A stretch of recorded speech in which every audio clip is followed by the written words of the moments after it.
Hi children, today we are going to discuss 10th class Social Studies chapter 15th National Liberation Movements in the Colonies. You already revised how European countries established political authority over Latin America and Africa and Asian countries by 19th century. In this chapter we will read about how the colonies fought for the freedom.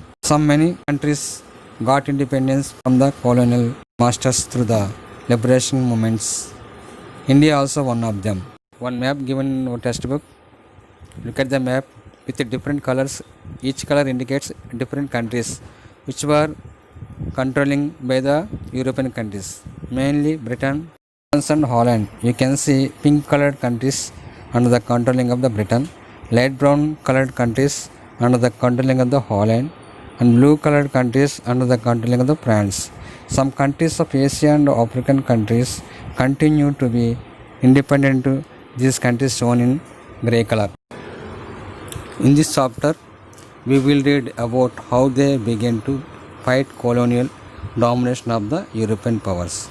Most of the colonial countries consist of many different kinds of people who spoke many different languages and followed different religions, and they thought that themselves as a one nation. The traditional rulers, mainly king and emperors, did not believe democracy and freedom, but new democracy movement people who inspired by new ideas like democracy, nationalism and socialism.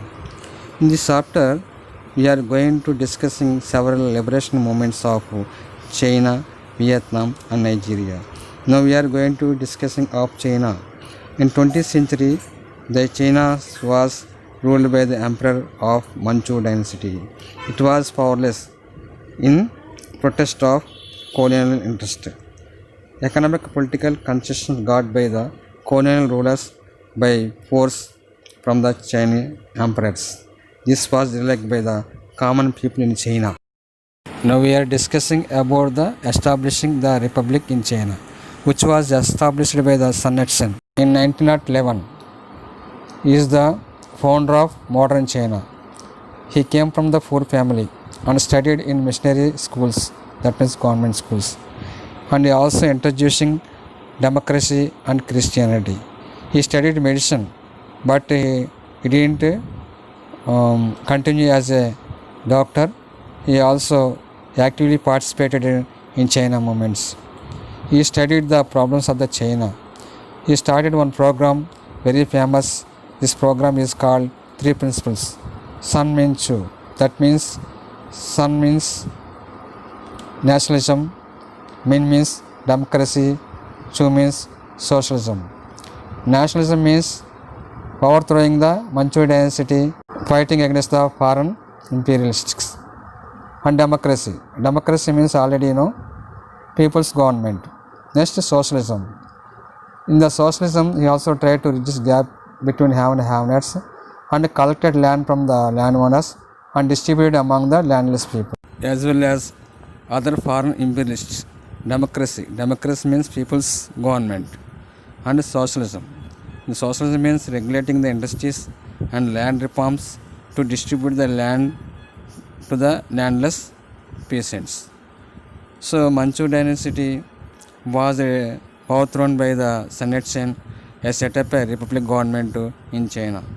But the republic government, which was led by the Sun Yat-sen, unfortunately could not stable itself. Why? Because the country came to be controlling by the regional military powers.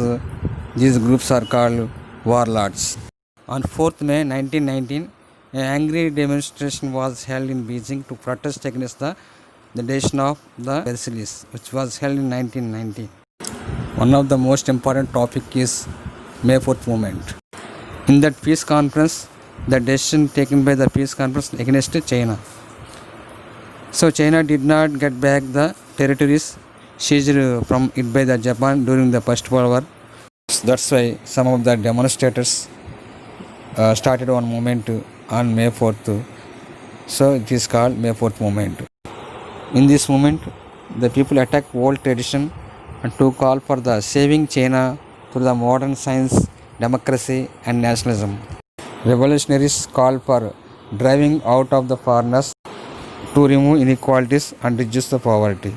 They also advocated some reforms such as the use of simple language and script, abolishing the practice of foot binding, that means a cruel practice of not allowing women to have a fully grown feet. Listen carefully.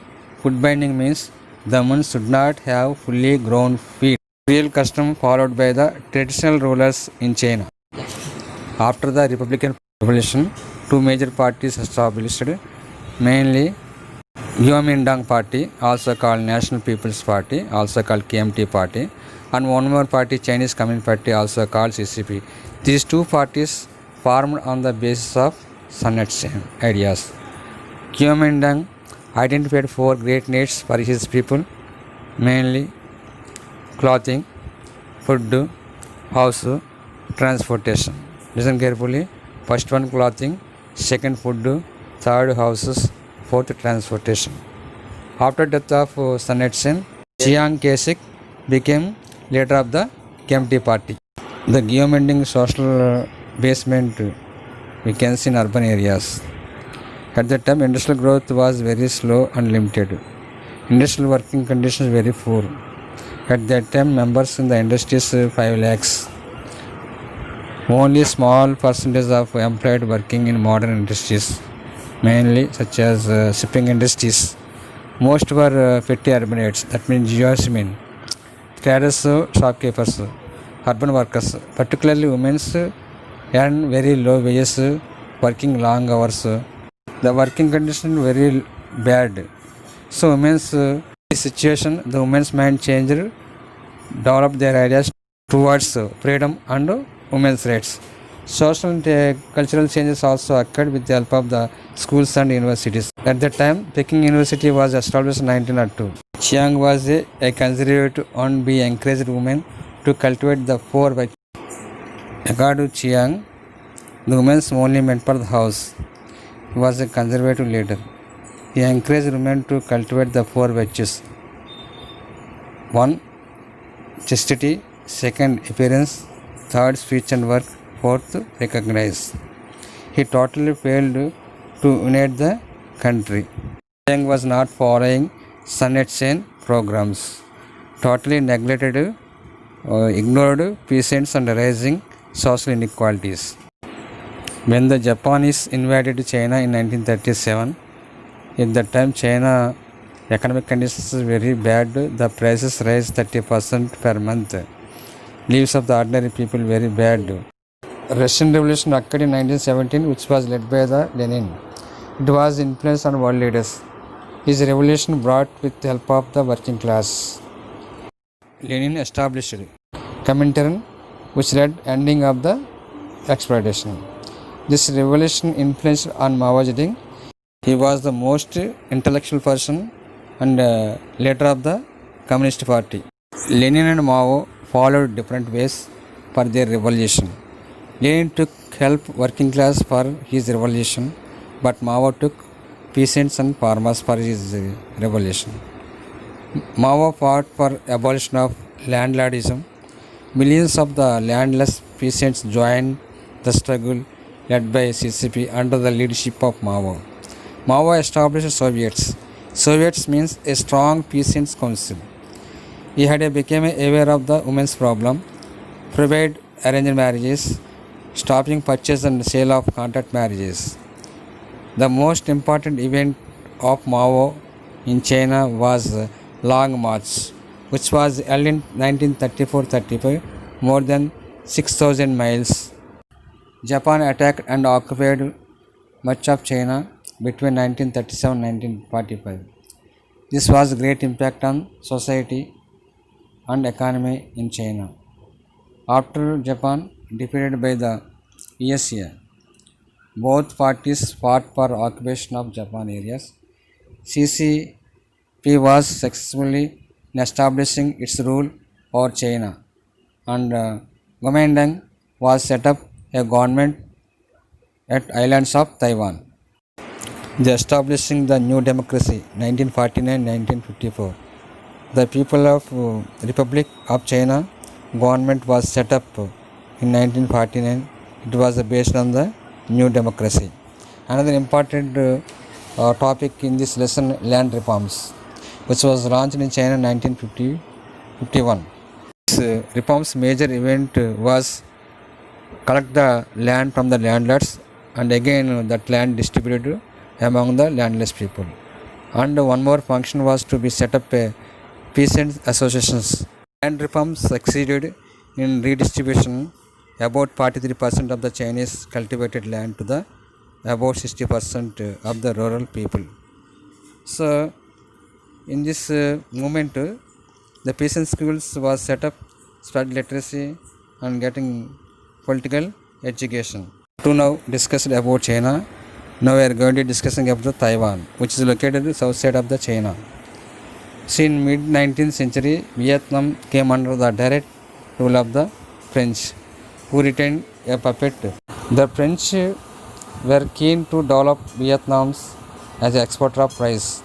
For this purpose, this country developed improving an irrigation network, encouraging landlordism and providing marketing facilities, mainly agricultural products like rice and rubber, to shake off French only, not for Vietnam people.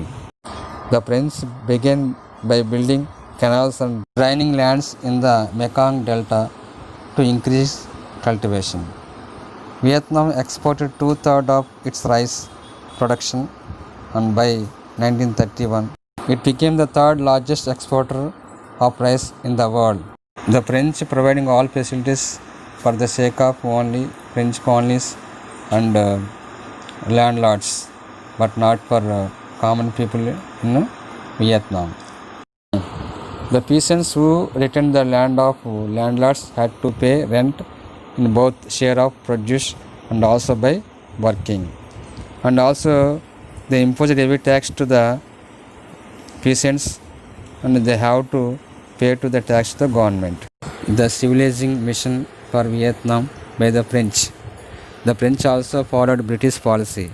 Vietnam people were civilized and uneducated. The French propaganda, the Vietnam people make a civilized through the education. But French feared the education, it's create a problem. Once educated, the Vietnam Sea may be begin to question colonial domination. The French citizens living in Vietnam, also called colons, opposed the policy of the French, why? Because their jobs may be lost, may as a teachers, as a shopkeepers, as a policeman. Vietnam's language starting only in primary schools, but high school education taught in French language. School textbooks glorified the French and justified the colonial rule. So this type of policy opposed by the Vietnam's people, mainly teachers and students. Students did not blindly follow the curriculum given by the French. Sometimes there was opposed directly or openly, at other times there was silently resisted. Vietnam teachers quietly modified the textbook and criticized the colonial rule. 1920th century, the students were forming various political parties such as the Party of Young Annam and published nationalist journals such as the Anansi Students. Vietnam students went to Japan to acquire the modern education. Many of the students now went to China, France and later to USSR to study and learn about the new political ideas. The Great Depression of the 1930 great impact on Vietnam. The price of rubber and rice were fall, the leading to rising rural debts, unemployment. We are going to discussion about the Ho Chi Minh, who spent time in France and USSR. He established Vietnam Communist Party, also called Vietnam Cong San Don, later named the Indo-Chinese Communist Party. He was inspired by militants, demonstrators of the European Communist parties.